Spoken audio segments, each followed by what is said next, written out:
Selamat datang rekan-rekan di channel ini. Video kali ini kita membahas terkait dengan kebijakan pengangkatan honorer menjadi P3K penuh waktu dan paruh waktu, tentu setelah memenuhi syarat yang tertuang di dalam Undang-Undang ASN Nomor 20 Tahun 2023. Informasi selengkapnya ditonton secara lengkap video ini. Rekan-rekan sekalian, upaya pemerintah dalam rangka penyelesaian dan menuntaskan persoalan tenaga honorer sesuai amanah dari Undang-Undang ASN Nomor 20 Tahun 2023 akan segera diselesaikan paling lambat bulan Desember tahun 2024. Di dalam Undang-Undang ASN Nomor 20 itu memang telah diatur bahwa tenaga honorer itu dipersiapkan untuk bisa diangkat menjadi ASN P3K. Meski demikian, peraturan pemerintah sebagai aturan turunan dari Undang-Undang ASN Nomor 20 yang mengatur mekanisme pasti pengangkatan tenaga honorer ini belum juga diterbitkan oleh pemerintah. Meski demikian, pemerintah akan mengupayakan agar tenaga honorer itu bisa diangkat menjadi P3K penuh waktu maupun P3K paruh waktu. Hal ini dilakukan agar pemerintah tidak terjadi lagi pemutusan hubungan kerja secara massal bagi para tenaga honorer dan pengangkatan tenaga honorer tidak membebani keuangan negara. Nah, rekan-rekan, dikatakan Ketua Komisi 2 DPR RI dikutip dari halaman resmi DPR, ia menyebutkan bahwa pada akhirnya honorer ini akan menjadi P3K penuh waktu. Kemudian prosesnya tentu melalui pendekatan P3K paruh waktu dan segala macam. Intinya tidak ada lagi tenaga honorer yang diberhentikan, yang di PHK-kan, yang diturunkan pendapatannya selama tidak mengganggu anggaran. Ada penambahan atau pembukaan anggaran baik di pemerintah pusat maupun di pemerintah daerah. Adapun cara yang dilakukan oleh pemerintah untuk menyalurkan tenaga honorer ke P3K paruh maupun penuh waktu tentu harus melalui proses seleksi calon aparatur sipil negara tahun 2024. Jadi dari apa yang dikatakan ini bisa disimpulkan bahwa semua tenaga honorer wajib mengikuti seleksi calon aparatur sipil negara pada tahun 2024 ini. Jadi rekan-rekan jangan terlena dengan kebijakan pengangkatan. Perlu rekan-rekan ketahui bahwa memang pengangkatan harus melalui proses seleksi pada tahun 2024. Proses seleksi untuk para tenaga honorer tentu ada kebijakan-kebijakan yang diberikan khusus kepada para tenaga honorer agar bisa mendapatkan kemudahan dalam proses seleksi.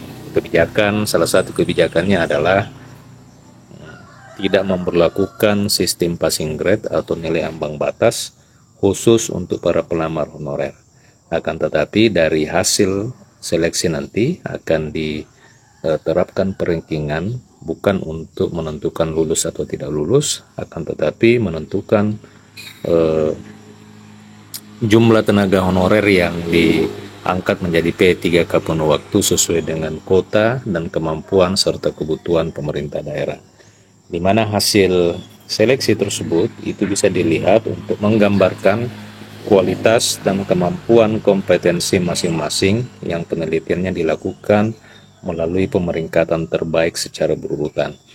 Jadi di sini sudah disebutkan bahwa hasil seleksi di sini hanya untuk menggambarkan kualitas dan kemampuan kompetensi. Kemudian dilakukan proses pemeringkatan yang terbaik secara berurutan.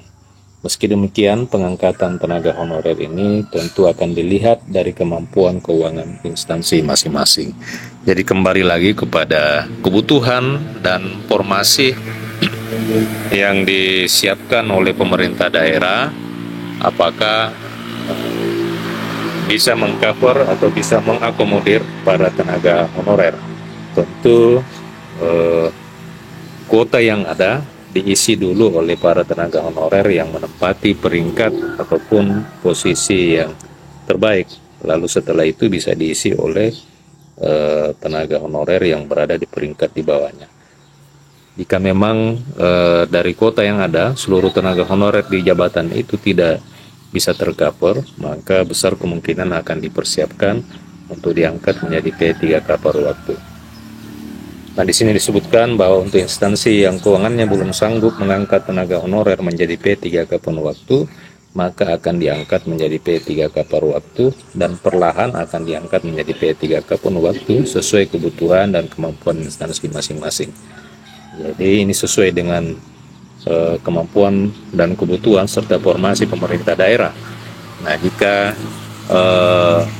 sesuai dengan kebutuhan, maka tenaga honorer sesuai dengan peringkat yang ada itu akan diangkat menjadi P3K penuh waktu, dan apabila memang tidak bisa tercover seluruhnya, maka tenaga honorer yang tersisa dipersiapkan diangkat menjadi P3K paruh waktu. Tetapi jangan khawatir, rekan-rekan honorer yang diangkat menjadi P3K paruh waktu ini secara perlahan juga akan diangkat menjadi P3K penuh waktu jika kebutuhan dan kemampuan instansi masing-masing itu sudah terpenuhi. Namun tenaga honorer yang bisa diangkat menjadi P3K penuh waktu maupun paruh waktu itu harus memenuhi syarat yang tertuang di dalam Undang-Undang ASN Nomor 20 Tahun 2023. Syarat pertama adalah data tenaga honorer yang terverifikasi dan tervalidasi di dalam database BKN.